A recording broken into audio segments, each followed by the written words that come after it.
Day zero is the moment before company formation, when a founder decides to take the plunge, follow their dream, and commit to pursuing their vision of change. On day zero, you'll hear founders tell their story. From the initial idea, through reactions by critics and skeptics, setbacks and successes, we'll cover it all.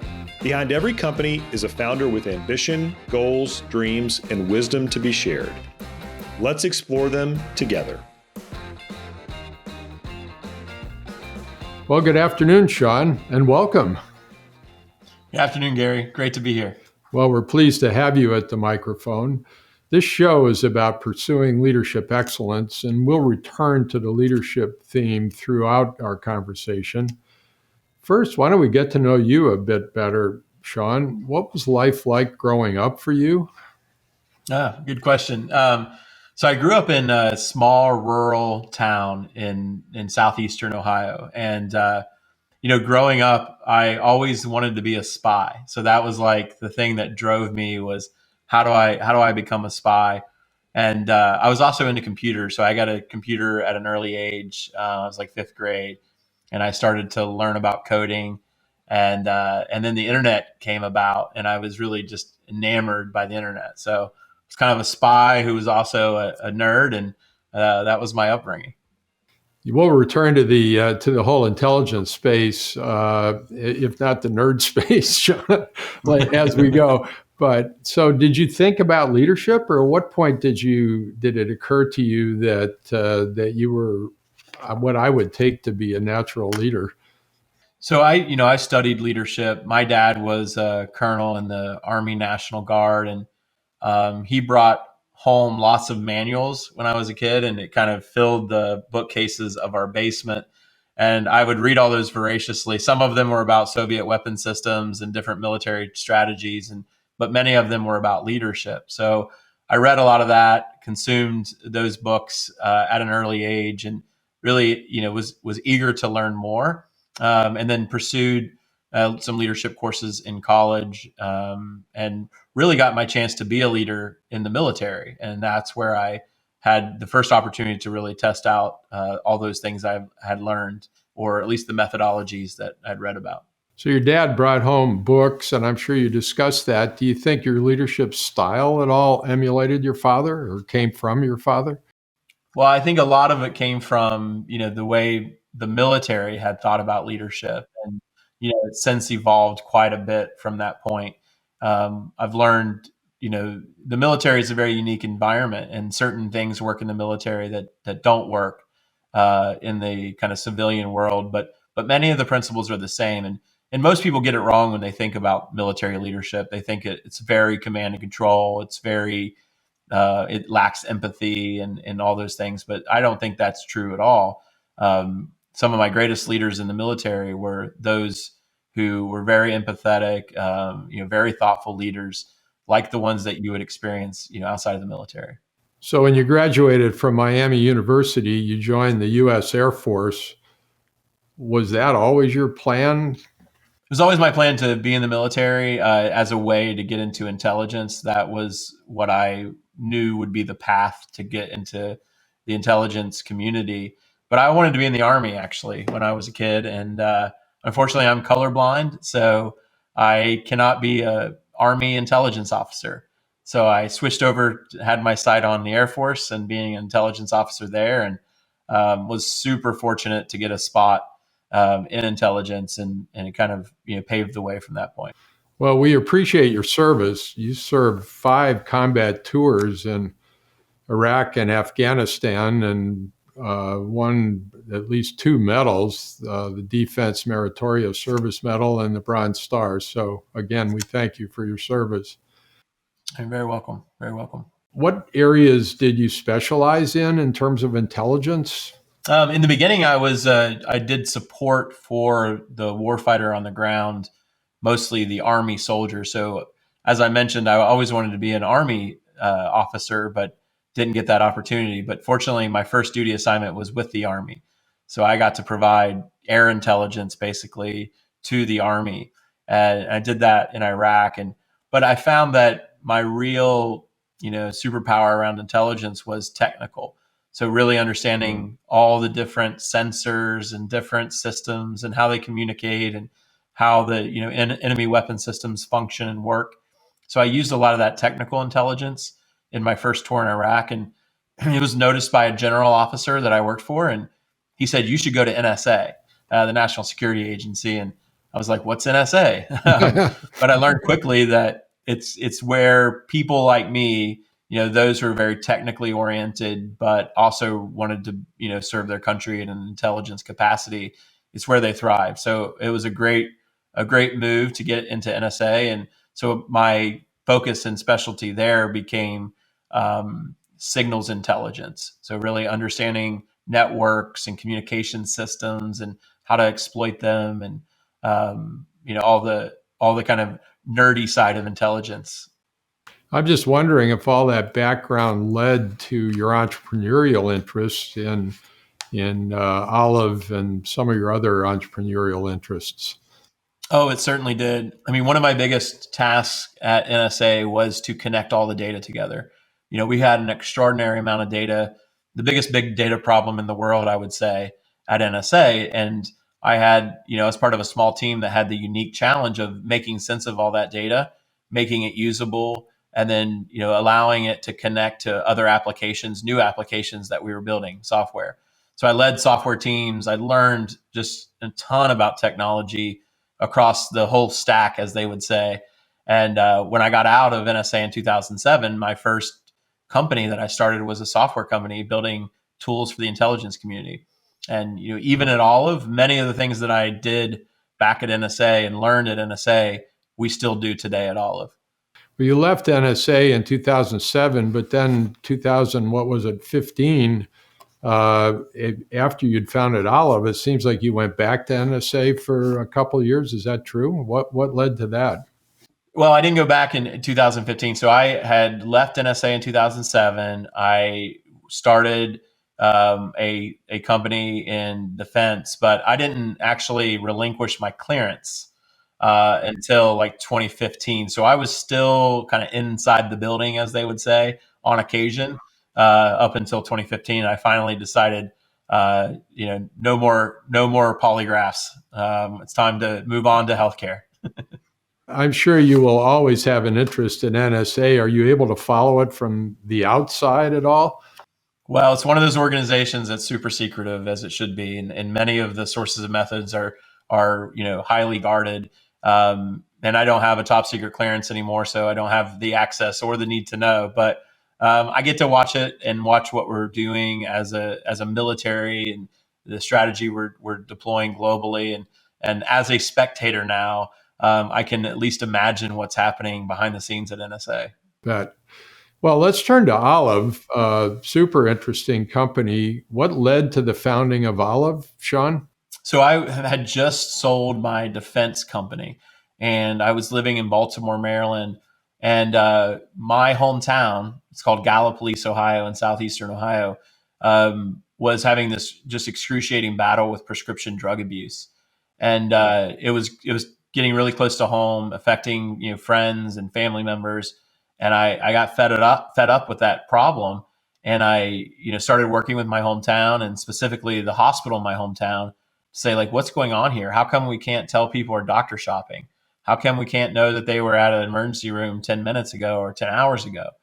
And I realized at that point that healthcare didn't have the internet. Nothing was connected together. Systems didn't talk to each other. Software didn't communicate with one another. And that lack of an internet is what led to Olive, because, what I realized is that we had put human routers where these systems didn't connect. And we had done it at such magnitude that there were 4 million human routers at very least in healthcare. So, like $1 trillion of cost. And that's kind of what led to the idea. Well, can you describe Olive for us, please? Sure. So, Olive is a automation company for healthcare, and that's a very broad statement because what we do today is quite broad. We help health systems and hospitals, as well as health insurance companies across their entire enterprise, automate various things. And as a patient, when you walk into a doctor's office, you get handed the clipboard with the string and the duct tape around the pen. And that's just a symptom of the need for automation across the board. So there are so many different areas. We do a lot of work in the financial area of billing and revenue cycle. We're doing a lot of work in supply chain and clinical areas. Really, across the entire enterprise, there's so many places and for us to automate. So we take that very seriously, and that's really our life's work. Well, you use AI, and we're all familiar with the term. I'm not sure we're as familiar with what actually AI is, but could you just describe AI and how you use AI for us, please, Sean? Sure. So I'm a bit old school on AI in that I kind of take the Turing methodology of AI, which is an artificial intelligence is something that's hard to distinguish from a human. In fact, the quality of AI is often measured by a thing called the Turing test, which is your inability to tell it apart from a human. But there's other pieces that are important. Machine intelligence is kind of the other half of AI, which involves things like machine learning and deep learning. Sometimes those tools are used when creating an artificial intelligence, and sometimes they're not. At Olive, we do both. We do AI. We have these AI workers that are difficult to tell apart from a human, but we also use machine intelligence, machine and deep learning to do a lot of the heavy lifting. In fact, all of our tools that do basic automations are actually built on neural networks called convolutional neural networks, or CNNs, which allow us to kind of understand the software of healthcare. And it's a constantly learning model. Where are we at if healthcare was, or the application of AI, machine learning, neural networks, where are we at in healthcare if this was a baseball game? What inning would we be in? Oh, we're still in the top of the first inning. I think we have so much work to do. We're having a lot of success using artificial intelligence, automation, some deep learning, some machine learning in the administrative and operational areas of both health systems and health insurance companies. We're having a lot of success using a lot of these convolutional neural nets and computer vision capabilities inside clinical areas, specifically in radiology. But there's so much more to go. We have to really think about how we use AI to free up human capacity, because really we have a human capacity problem in healthcare. There's just not enough people, and we're wasting too much of people's time on a lot of the things that we should be relying on artificial intelligence to do. As a layperson, what challenges should we be aware of in terms of the application of AI? So I think it becomes very important to ensure that when we train these models, that the results are the most desirable results. And oftentimes we put ourselves in a position to try to compare it to perfect, and it will never really achieve perfection. The question is, can we achieve results that are much better performing than the human results? And that's the thing that we should really focus on. But also, those models are really hard. They call it the black box problem. They're really hard to investigate because what's happening goes beyond, the machine intelligence goes beyond human intelligence. And it's hard to understand how they're coming up with the solutions that they came up with.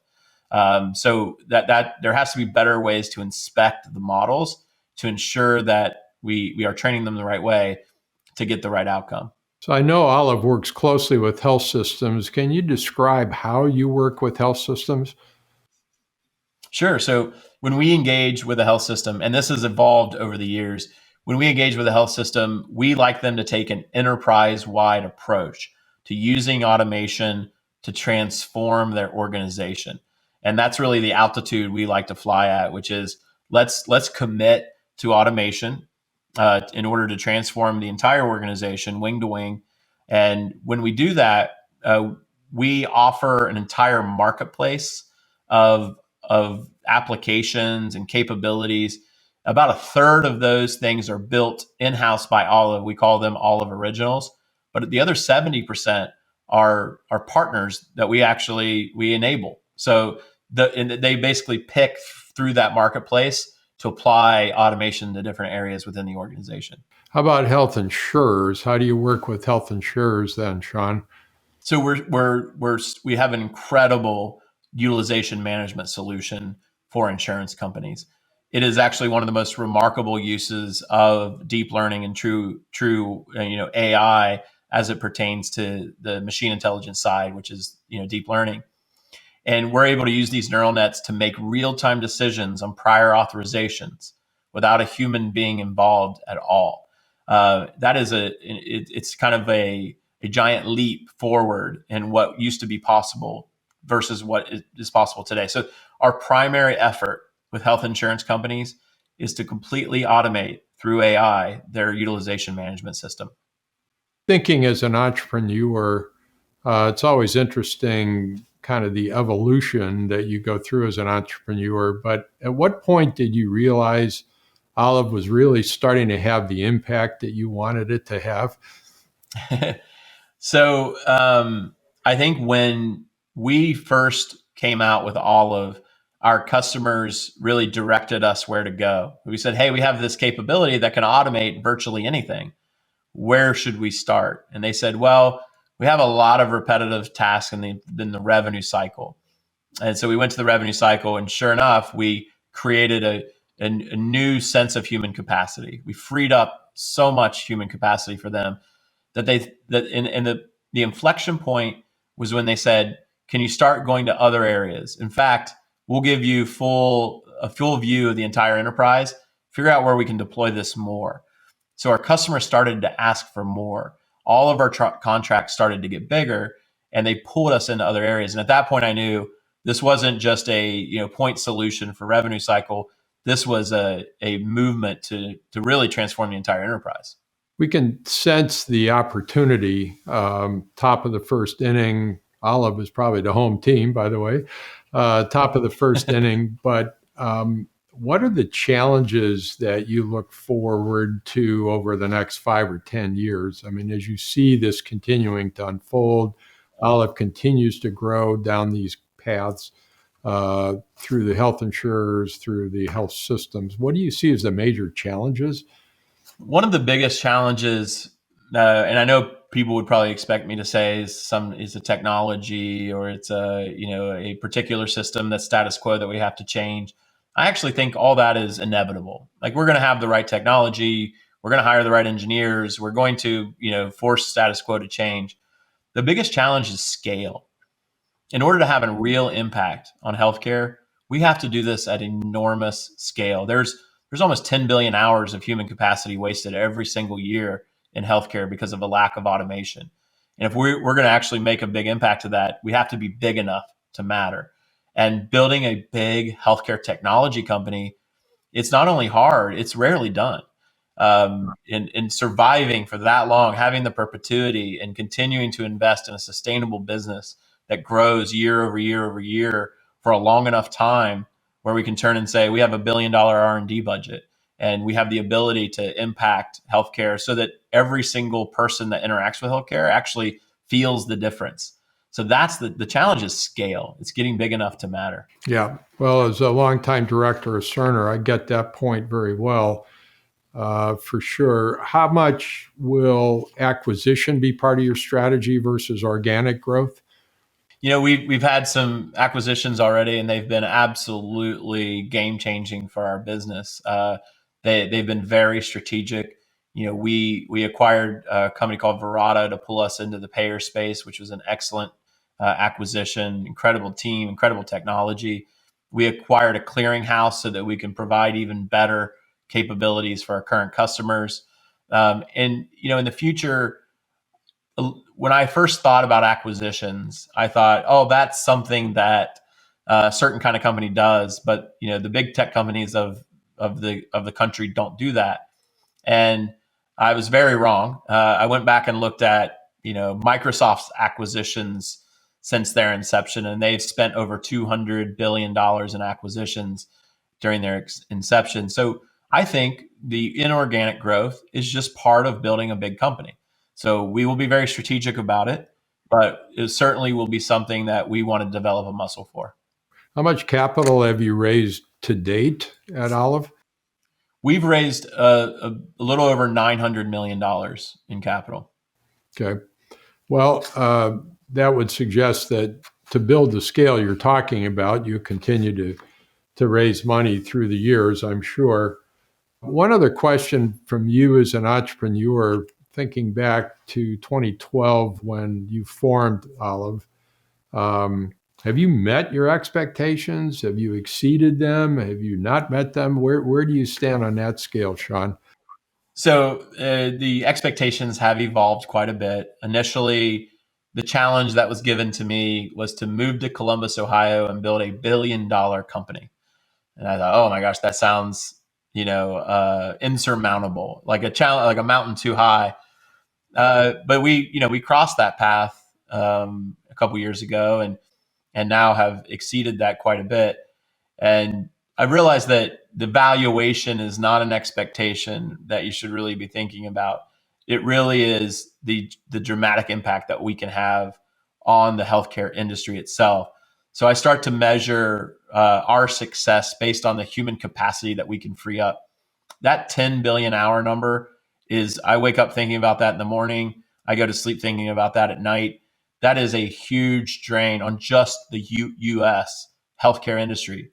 It's wasted time. It's wasted, time of humans is our most precious resource in healthcare. And we are right now, leaking a 10 billion hours worth. So my expectation is that we recover that 10 billion hours, and we're not going to stop until we do it. Yeah, well, good for you. We need it for sure in healthcare.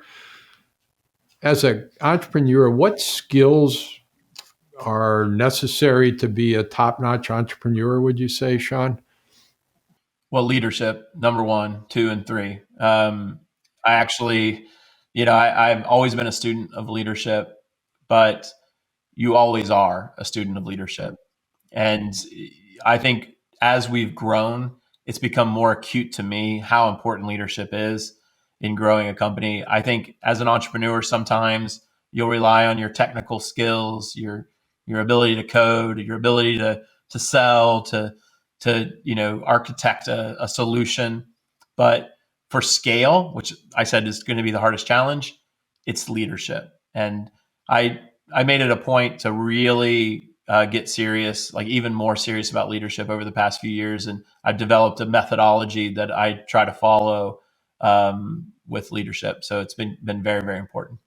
Well, can you share the outlines of the methodology? Sure. Yeah. So I call it love to lead. And the reason I use that term is you have to love to be a leader to be a leader. And you actually have to love people in order to lead. And love is actually an acronym. So I'll share that with you. The L stands for leadership, and it means everything is a leadership problem. So if your code breaks, if your customers aren't happy, if something went wrong, it's a leadership problem. And that should be always your first thought. What's the leadership problem that led to this? The O stands for otherhood. And it's really the state of being an other, really thinking about others the whole time when you're leading an organization. How are people feeling? How are they receiving this information? If I had to do like hyper empathy and put myself in their shoes, what would I be feeling? And you have to really think about that often. Otherwise, you think about yourself or the immediate team around you. V is about vision. One of the things I love is when a vision comes to life. And I decided that if I like that, I bet other people do too. So we make it a point to ask our team what their vision is. And whether it be a simple task or a big strategy, I want to hear people's vision, and then we can work really hard to help that vision come to reality. And the final letter E is expectations. And I think all emotions come from expectation. If you don't hit it, you're upset about it. If they're exceeded, you're excited. And the point about expectations is talk about them all the time. These are my expectations. What are your expectations? If they're front and center, then you have less of those kind of chaotic emotions that could emerge. Well, we see the leadership framework. Obviously, you were excited about leadership. You can just tell in your body language. What's the most challenging part of being an entrepreneur? Well, I think it maybe is different for everyone. me in particular is I am a problem solver. I love to build things. I love to get into the mix. And I've learned at a company that has now 1,400 employees that that's not helpful most of the time. So as a leader, I've had to change my tact and really just empower others to handle things. And the beautiful thing I've learned is that they are so much better than me at most of these discrete tasks. And the solutions they're coming up with are better than I ever could. The software they're building is certainly better than anything I could have ever built. So it's really humbling, but also it's what will again allow for that scale.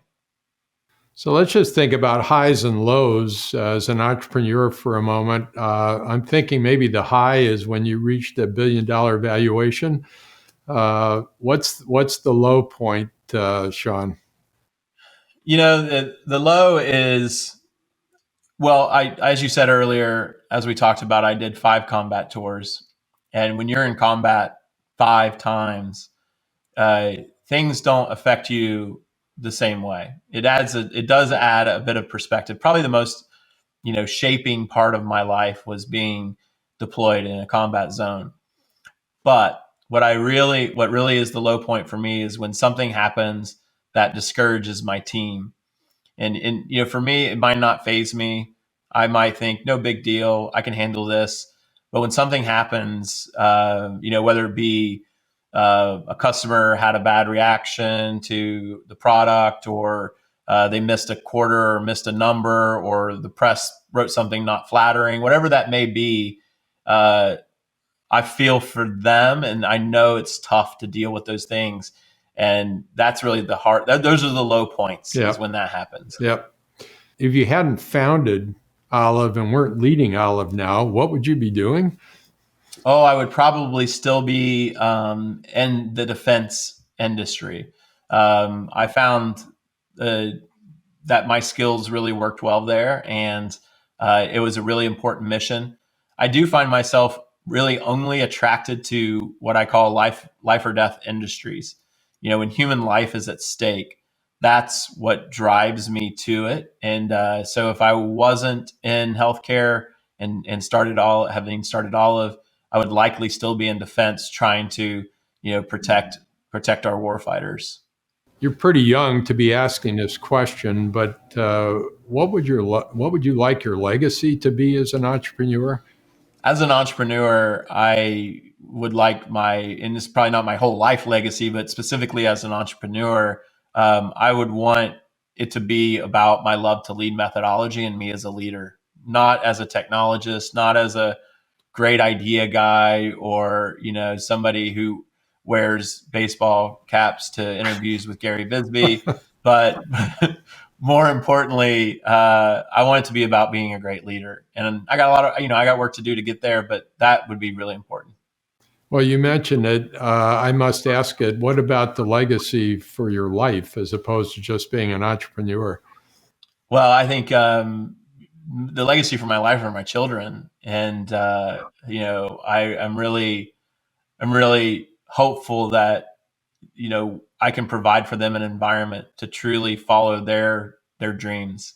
I want to instill all the qualities of my life that have helped me.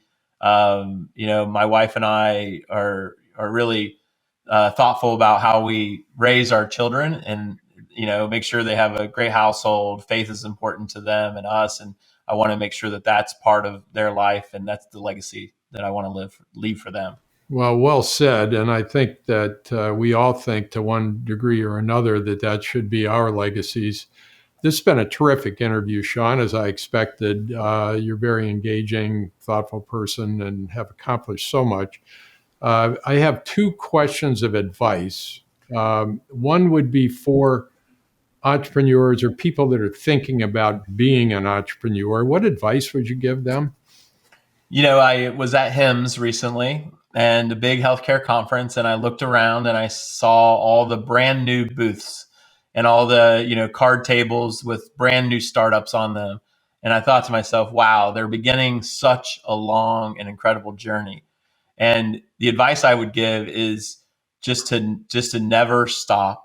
to continue to work through all the hard times, to continue to pursue the vision that they have, but to start early thinking about leadership and start early trying to become a great leader.